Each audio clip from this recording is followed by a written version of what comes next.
एक शुरू करेंगे आज हमारा चैप्टर ज्योग्राफी में, chapter 3 minerals and power resources. तो आज हम लोग डिस्कस करेंगे मिनरल्स के बारे में, that what is the meaning of minerals, why minerals are important in our life. So today we will discuss about all these things. Now first of all, stepping in, we move ahead. What is written in the stepping in, minerals and their types. Okay, what are the minerals and what are the types of minerals? When we divide, they will be metallic and non-metallic. We will study. Then method of extracting. How we are going to extract. Extract meaning होती है कि हम उसे कैसे निकालेंगे. ठीक है, तो आप मेथड ऑफ एक्सट्रैक्टिंग किस तरह से करेंगे, जैसे निकालते हैं माइनिंग से, क्रोलिंग करते हैं. फिर डिस्ट्रीब्यूशन ऑफ मिनरल्स कि वर्ल्ड में कहाँ कहाँ मिनरल्स पाए जाते हैं, यूजेस मिनरल्स कहाँ कहाँ यूज़ करते हैं. फिर हमें why we have to conserve minerals, why we need to conserve means save, because now it has been used such a way that once it has been finished we are not going to make it again, because it takes millions and millions years to form. When the earth has formed, so after that, along with that, minerals has also formed. So it will be, when the new earth will form, then again we will find the minerals. So it's better we should save the minerals, whatever it has been present, we should save the minerals. And the last is classification of power resources. So power resources is again a type of minerals. So we will discuss all these things in this chapter. The first, we will start with the meaning of minerals. Any naturally occurring substances having a definite chemical combinations. जो भी naturally occur होती है अपने आप ही जो हो रही है, and it has its chemical composition, उसके खुद की अपनी एक definite chemical compositions है जो चेंज नहीं हो रही है, एकदम ठोस जिसको बोल सकते हैं हम, फिक्स्ड है, उसमें चेंजेस कुछ नहीं आ रही है, उसे हम कहेंगे कि वो हमारा मिनरल है. सो डेफिनेशन बहुत ईजी है. Any natural occurring substances which has been occur naturally and has a chemical definite chemical composition, उसके अंदर कुछ केमिकल कॉम्पोजिशन है और वो फिक्स्ड है. ठीक है, तो that is been called as minerals. Now again the distribution of minerals is highly uneven on the earth surface. पूरी अर्थ में अगर हम देखते हैं तो जो इसको डिस्ट्रीब्यूशन, जैसे अगर सोच लो कोई घर पे अगर कुछ ओकेजन होती तो we distribute equally among the family members, distributes कहते 1 part 2 part 3 part 4 part. But if it is not done, because it is not done by human, it is been done by nature. So it has been done by nature, so it has been not distributed, it is uneven distributed because it was been broken down.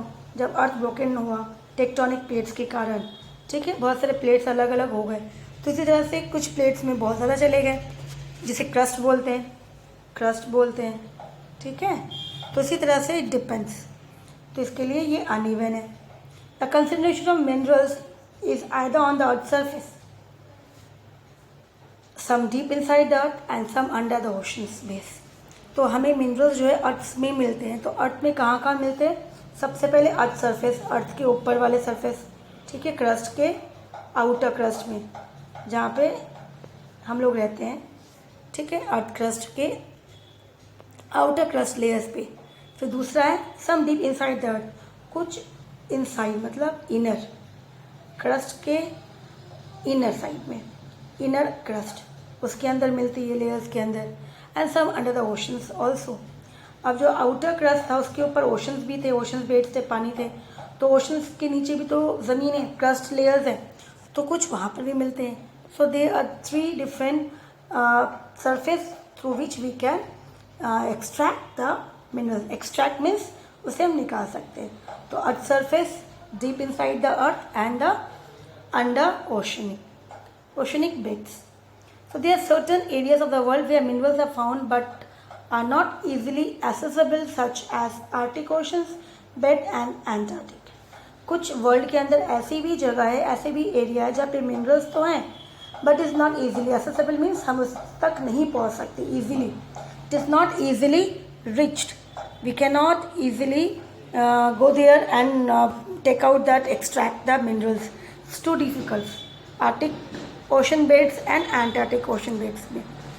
तो it means in future definitely that will be, हम उसको हम बोल सकते हैं वो हमारे लिए क्या है, वो हमारे लिए स्टॉक है, स्टॉक में रखा गया है। इन फ्यूचर अगर कुछ ऐसे टेक्नोलॉजी आ गया जहाँ से हम इजीली इसको निकाल सकते, जो हमारे लिए, तो हमारे लिए क्या हो जाएगा इजीली, टेक्नोलॉजी जो है, टेक्नोलॉजी मशीन्स जो है वो इजीली अगर अवेलेबल हो जाता है तो अब हम उसको बोल सकते हैं कि वो हमारे लिए एक्सेसिबल है। तो अब in future we can use, but currently we are unable to use that one. The minerals are generally found mix with other minerals. तो मिनरल्स जो हमें मिलती है generally it has mix with other minerals, उसके साथ दूसरी minerals भी होती है, और जिसके लिए उसको हम बोलते हैं इम्प्योरिटीज़ भी बोलते हैं। मतलब मान लो कि आप एल्युमिनियम निकालना चाहते हो, ठीक है, एल्युमिनियम, अब वो जो जहाँ जिसमें निकलेगा जो कॉम्पोजाइट्स है, जो केमिकल कॉम्पोजिशंस है, उसके अंदर और भी बहुत कुछ है, एटम्स, ठीक है ना। एटम्स जब मिलते हैं तो मॉलिक्यूल्स बनते हैं, अब साइंस में पढ़े हो आपने, तो इसी तरह से अलग अलग उसकी जो सॉलिड बेस कॉम्पैक्ट हो जाती मॉलिक्यूल्स।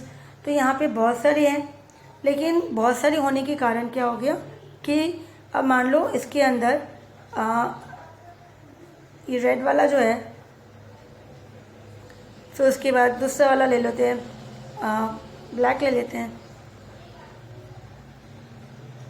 तो यहाँ पे 3 कलर हो गया, एक पर्पल हो गया, रेड हो गया और ब्लैक हो गया। तो इसमें से सबसे ज़्यादा अगर हम देखते हैं तो हमारे पास रेड वाला ज़्यादा लग रहा है, पर्पल कम है, ब्लैक भी कम है। तो इसी तरह से अब इसकी कॉम्पोजिशन जो है, इसके अंदर क्या एक अकेला मिनरल्स नहीं है, 3 मिनरल्स हो गए। लेकिन अगर हम इसको तीनों को अगर निकालेंगे तो it will be very costlier, तीनों के निकालने का प्रोसेस अलग हो जाएगा, साथ साथ इसकी कॉस्ट बढ़ जाएगी, कॉस्ट बढ़ने से फिर इसकी मार्केट वैल्यू बढ़ जाएगी, तो बहुत महंगा हो जाएगा। तो इसी तरह से इसको हम देखते हैं कि कौन सी इंपॉर्टेंस है। जैसे मैंने कहा कि मान लो इसके अंदर एल्युमिनियम है, तो जो एल्युमिनियम जिससे निकल इसको, तो इसको बोलते हैं ओर, ORE, ठीक है, और मतलब अब इसमें से जो मेन है, तो ये सबसे ज़्यादा किसका है, इसमें एल्युमिनियम है। तो बॉक्साइट जो है किससे निकलती है, बॉक्साइट से क्या निकलती है, एल्युमिनियम। तो ये जो रॉ है, जिसे रॉ मटेरियल्स बोलते हैं, तो ये आयरन, ये जो मिनरल्स का रॉ है, मतलब इसको रॉ क्या बोलते हैं हम लोग, ओर बोलते हैं। रॉ मटेरियल्स नहीं बोलते इसको, ओर, ORE, ओर बोलते हैं। तो ये और किसका है, बॉक्साइट और है, और बॉक्साइट से क्या निकलेगा, एल्युमिनियम निकलेगा। तो इसी तरह से इसकी कॉम्पोजिशन जो है अलग अलग मिनरल्स की ऐसी होती है, बहुत सारी मिक्स होती है, उनमें से एक जो इम्पोर्टेंस होता है उसे निकाला जाता है, और उसका और अलग अलग होते हैं। जैसे एल्युमिनियम किससे निकलती है, बॉक्साइट से निकलती है, तो bauxite is a ore of aluminium, ठीक है। तो इसी तरह से कहा है कि इसकी इम्प्योरिटीज होती है, इसको प्रोसेस करने के बाद फिर इसको यूज़ में लिया जाता है। They are different geological environment under which the minerals are found. The geological environment, the pressure, heat, क्योंकि क्रस्ट जो है, अर्थ का जो क्रस्ट है, अर्थ का क्रस्ट कितना लेयर्स में था, 3 लेयर्स है ना, जैसे अपने हमने डिस्कस किया था। मान लो इसके पहला वाला हो गया, फिर सेकंड लेयर्स जो है वो लावा वाला था, तो हमने रेड वाला कर दो, ठीक है, रेड कर देते। फिर मान लेते हैं अंदर वाले में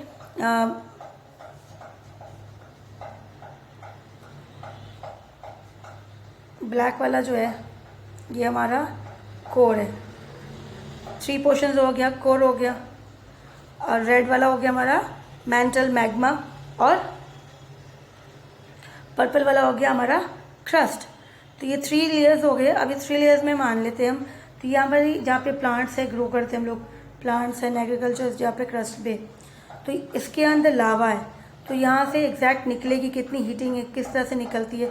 तो हमें जो मिनरल्स मिल रही है वो कहाँ पे मिल रही है हमारे, अभी हमने क्या डिस्कस किया था, वो हमें मिल रही है क्रस्ट के अंदर या क्रस्ट के ऊपर वाले हिस्से में, जहाँ पे पानी भी है, फॉरेस्ट भी है।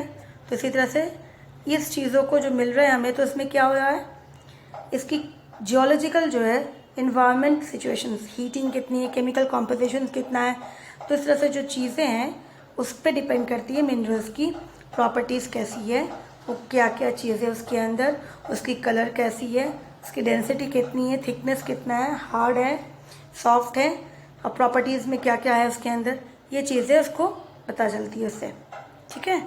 तो अभी आपको मैं पिक्चर्स दिखाऊंगी, और पिक्चर्स के थ्रू कोशिश करूंगी और आप इसको देखो तो कि आपको भी समझ में आ जाए कि मिनरल्स जो है एग्जैक्टली किस तरह से फॉर्म होता है। अब ये देख लो, ये वाला जो है आपका power thinking of minerals formations, कि मिनरल्स जो है फॉर्म कैसी होती है। जैसे अभी हमने डिस्कस किया था कि अर्थ क्रस्ट के अंदर जिस तरह से सबसे पहले क्या था, पहले वाला मान लेते कोर था, ब्लैक वाला पोर्शन मान लो कोर है, उसके बाद रेड वाले जो पोर्शन है वो हमारा क्या था, रेड वाला पोर्शन मैग्मा था, उसके बाद वाला लास्ट वाला पोर्शन था क्रस्ट, ये वाला हो गया इनर क्रस्ट और ये वाला हो गया आउटर क्रस्ट। तो इसी तरह से यहाँ पे देखो मिनरल्स फॉर्म किस तरह से होती है। सबसे पहले मॉल्टन मिनरल्स, तो मॉल्टन मिनरल्स जो हमारा कौन सा हो जाएगा, मॉल्टन मिनरल्स ये वाली हो गई, तो बाहर निकल रही है, प्रेशर से बाहर निकलने की कोशिश करती है प्रेशर से। तो मॉल्टन मिनरल्स जो है वो बाहर निकलने की कोशिश करती है। मैग्मा अंडरग्राउंड जो है हमारा, ये वाला अंडरग्राउंड पोर्शन ये बाहर किससे निकलती है, लावा अबव ग्राउंड, उसके बाद लावा बाहर निकलती है, इरप्ट होती है। क्रिस्टलाइजेशन जब वो ठंडा होता है उसके बाद वाला फॉर्म है। तो इस तरह से वहाँ पे इवापोरेशन अबव ग्राउंड होती है, जो भाप होती है वो इवापोरेट होती है, और ये बाहर जब निकलती किससे निकलती है, वेन से निकलती है। जो वेन होती है उसके थ्रू निकलती है, मतलब जो एरिया मिल गया, जो गैप हो गया, उस गैप से वो निकलती है, उसको वेन बोलते हैं। तो इसी तरह से सील्स के साथ जब वो निकल के बाहर आती है तो सॉल्यूशंस होती है, ठंडी होती है, तो क्रिस्टलाइन अलग अलग उसका फॉर्म हो जाता है, सॉलिड लेयर्स, उसके बाद वो फॉर्म्ड होती है। तो वो कहाँ होती है, समटाइम्स जो है वो नीचे ही रह जाती है, क्रस्ट के नीचे ही रह जाती है, इनर क्रस्ट के अंदर, और वहीं पे ठंडा हो जाता है तो वो सॉलिड लेयर्स फॉर्म हो जाता है। कुछ वेन के थ्रू, अगर वेन है तो वेन के थ्रू बाहर निकल आती है, वेन के थ्रू बाहर आने करने के बाद क्या हो जाता है कि वो ठंडा हो गया तो वो सरफेस, अर्थ सरफेस के ऊपर फॉर्म्ड हो गया, तो इसी तरह से ये फॉर्म्ड होती है। तो इसी तरह से जो है ये फॉर्म्ड होता है, ठीक है। तो वापस देखो मिनरल्स फॉर्मेशंस किस तरह से इसके प्रोसेस के, एक तो मॉल्टन मिनरल्स निकलता है, फिर कहाँ से निकलता है, वेन्स अंडरग्राउंड जो होता है, और वहाँ वेन से निकलता है, फिर वो इवापोरेट होता है अबव ग्राउंड के ऊपर, लावा अबव ग्राउंड जो है, मैग्मा अंडरग्राउंड, इस तरह से निकल के फिर बाद में क्रिस्टल्स फॉर्म्ड होता है, और इस तरह से वो जम के एक रूप ले लेता है, ठीक है। तो इसी तरह से ये फॉर्म्ड होती है। फिर दूसरा में आएंगे, अब देखो दूसरे में क्या है, फॉर्मेशंस में वही चीज़ है जैसे अभी हमने वो फ्लो चार्ट था, अब इस तरह से अर्थ की क्लियर को कट करके दिखाया जा रहा है, रॉक्स ही है, इंट्रूसिव रॉक्स इनसाइड, जो अभी हमने डिस्कस किया, इनसाइड वाला ये एरिया इनसाइड वाला है, और ये क्रस्ट का आउटसाइड वाला एरिया है। तो इसी तरह से यहाँ पे उन्होंने क्या किया, इस तरह से आपको देखो इंट्रूसिव रॉक्स इनसाइड वाला है, और ये ऊपर वाला सरफेस एरिया है। तो यहाँ पर ही लावा जो है निकल रही कहाँ से, ये नीचे से वेंट, ये कौन सी है, वेंट रास्ता मिली उसको, वेंट से निकल के सरफेस एरिया तक ऊपर जा रही है लावा। जब ऊपर जाती है तो वो क्या होता है, जब वो थोड़ा सा उसकी एयर के साथ मिक्स होता है तो डस्ट बनता है लावा। इसी तरह से वॉल्केनिक एशेस, ये राख है, रैशेस है, फिर वो इरप्ट होती है, तो बाहर वाली जो रॉक्स है एक्सट्रूसिव रॉक्स हो गई, जो आप लोगों ने क्लास 7 में पढ़ा था, intrusive rocks and extrusive rocks. तो इसी तरह से ये हो गए, तो इस तरह से निकल के अब यहाँ पे वो, तो देखो अलग अलग रॉक्स फॉर्म होती है। तो ये भी जो रॉक्स ये हमारा क्या है, मिनरल्स है, मिनरल्स ये फॉर्म्स के, तो बेसल्ट रॉक्स, ग्रेनाइट्स वाला है, तो ये अलग अलग फॉर्मेशंस वाली है, ये भी उसी की है।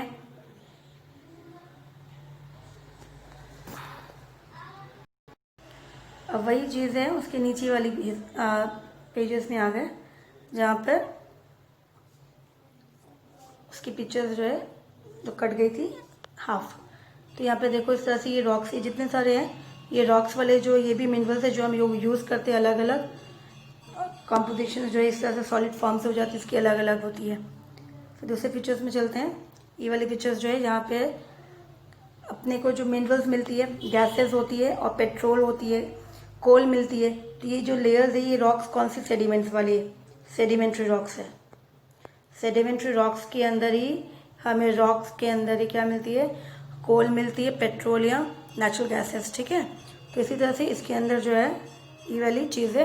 अब देखो यहाँ से निकल रही नेचुरल गैसेस, ये आपको दिख रहा है एक, जहाँ से ये पाइपलाइन जा रही है नीचे, और ये नेचुरल निकल ना गैस, ये गैस जहाँ पे गैस शील से गैस निकाले, ये वाला कोल है, ये ब्लैक है, कोल है, इसको यहाँ से एक्सट्रैक्ट करके, और ये ऊपर है एक्विफेमस पानी का लेवल्स है, और ये हमारा क्रस्ट है जहाँ पे दिख रहा है आपको हाउस बनी हुई है, प्लांट्स लगी हुई है। तो सोच लो इतना अंदर डिग करने के बाद तब जाके हमें यहाँ पे ये गैस शील्ड्स हैं, कोल्स हैं, और इसी के बीच में पेट्रोलियम भी पाया जाता है। ठीक है, इसी के लेयर्स में ही बीच में पेट्रोलियम भी पाया जाता है।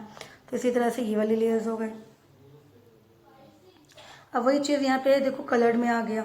मिनरल्स इनकम किस तरह से, अब मिनरल्स जो हमारे लिए इनकम है, gas and oil and gases production दिख रहा है आपको इस तरह से, उस लाइन से निकाल के इस तरह से वेंट से निकल के कहाँ जा रही है, वो इंडस्ट्रीज में जहाँ से वो निकाला जा रहा है, जहाँ पे उसे वापस प्रोसेस करेंगे। उसके बाद फिर वो गैसेस अलग हो जाएगा, ऑयल अलग हो जाएगा, इस तरह से यूज़ करेंगे। और वापस ये देख लो मकान इस तरह से बनी हुई, फॉरेस्ट ट्रीज है, तो इस तरह से एरिया, तो कितना ज़्यादा नीचे एरिया है उसके लिए।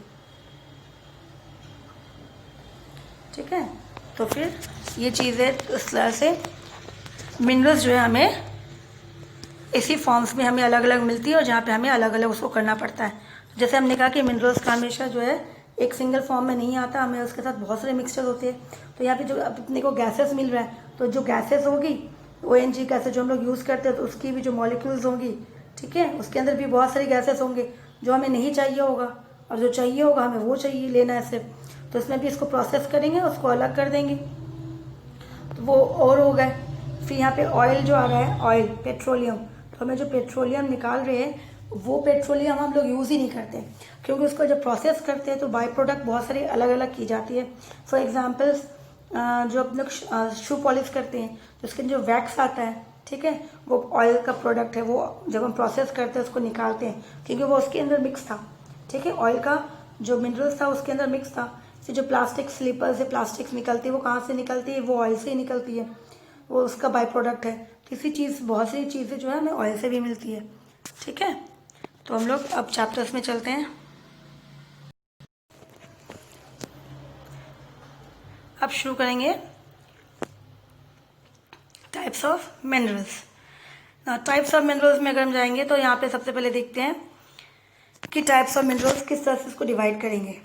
अब यहाँ पे देखो, डू यू नो के अंदर कुछ लिखा है कि the salt is a food you eat and graphite in your pencils are minerals. तो जो सॉल्ट हम लोग यूज़ करते हैं डेली लाइफ में वो भी मिनरल्स है। हम जो पानी पीते हैं, वाटर्स यूज़ करते हैं, वो भी मिनरल्स है। जो हम फूड लेते हैं, फूड्स, वो भी मिनरल्स में आता है। और जो पेंसिल आप यूज़ करते हो लिखने के लिए, उसके अंदर जो ग्राफाइट्स है वो भी मिनरल्स है। So minerals are of mix with humans, मतलब पार्ट्स। हमारे डेली लाइफ की जो एक्टिविटीज़ होती है उसके अंदर minerals are mixed, we can not separate them right now. उसको हम अलग नहीं कर सकते, वो हमारे लाइफ के साथ एकदम मिक्सड हो गया डेली लाइफ में, कि हमारे लिए नेसेसिटीज़ बन गया है। ठीक है, तो इसी तरह से ये डू यू नो में लिखा गया था। Now we will discuss types of minerals. So they are more than 3000 minerals, कहा जाता है more than 3000 minerals found on the earth surface.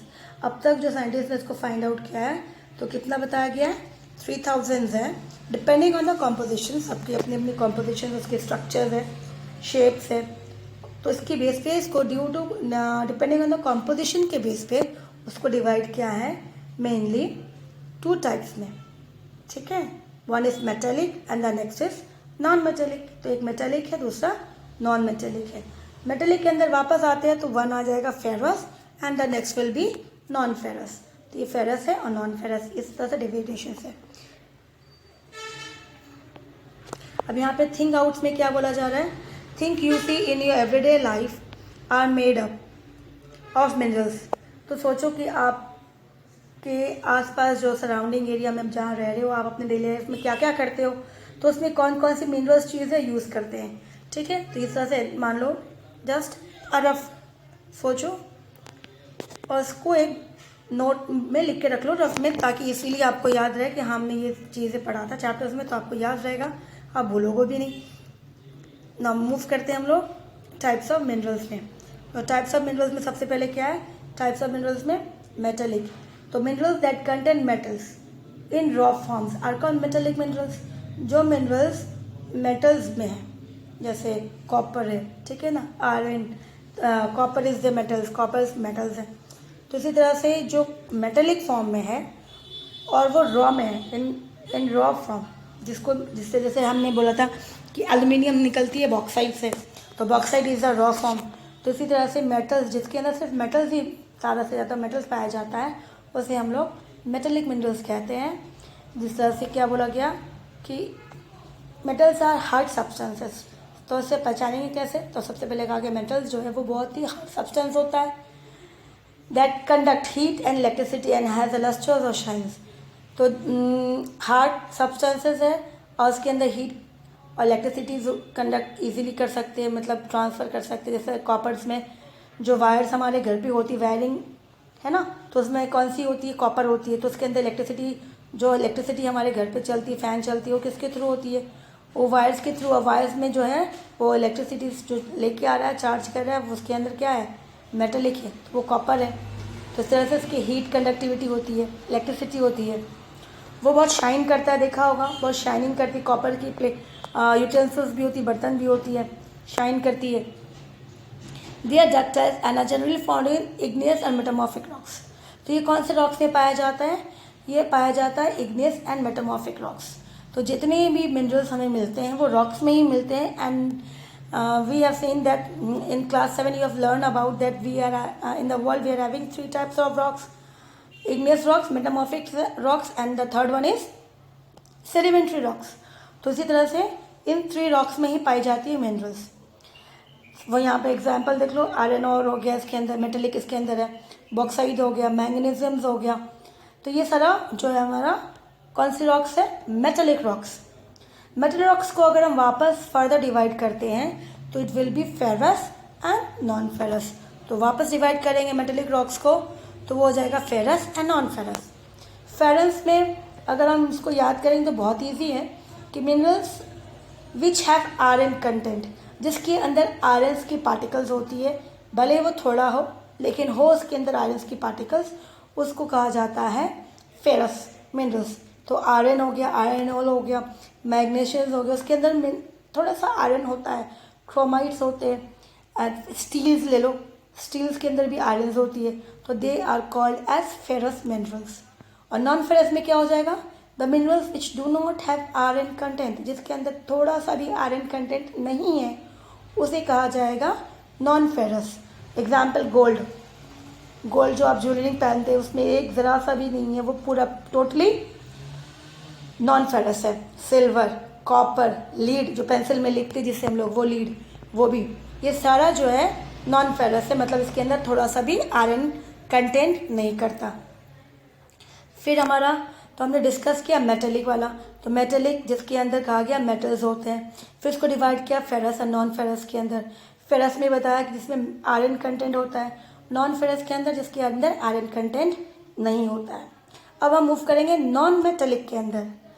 तो मेटेलिक नॉन मेटेलिक में आ जाएगा कि जिसके अंदर क्या नहीं होना चाहिए? मेटल्स नहीं होना चाहिए। The minerals which do not have any metals, उसे हम कहेंगे नॉन मेटेलिक।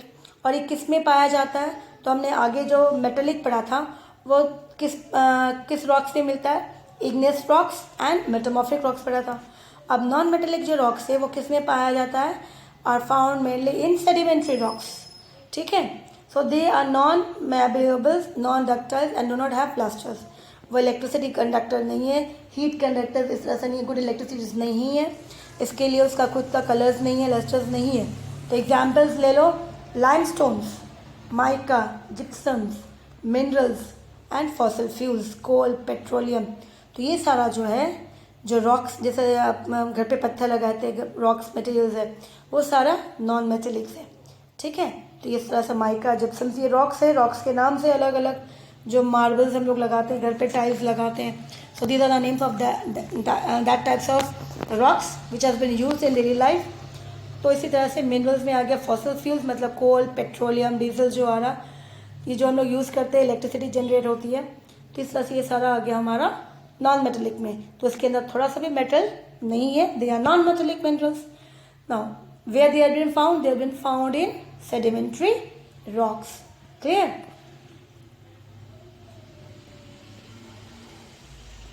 तो हम लोग नेक्स्ट क्लास में शुरू करेंगे हमारा टॉपिक जो होगा method use for extracting minerals, कि क्या क्या मेथड यूज़ करते हैं एक्सट्रैक्ट करने के लिए मिनरल्स को। ठीक है, नेक्स्ट क्लास में मिलते हैं। और आप आज इस वीडियो को आराम से देखेंगे और देखने के बाद बेटा एक बार रीड आउट ज़रूर करना, then easily it will be understand for you. And once again reminding you, those who have not still yet submitted their notebook for corrections, please complete your work and submit. Again, there will be 2 days for corrections. One will be Wednesday and the next will be Saturday. You will submit on Wednesday and collect from school on next day, that is on Thursday. Timing will be same, 9 to 12. Saturday same, 9 to 12 submit, and Monday you collect your notebooks after 12 noon. Okay? So please complete your work. How many chapters? Whatever you have done, chapter 1, 2, 3. So submit on Wednesday. Let it check it out. Then again you submit on the next day. Clearly, if you have not yet started, please start and submit. Thank you.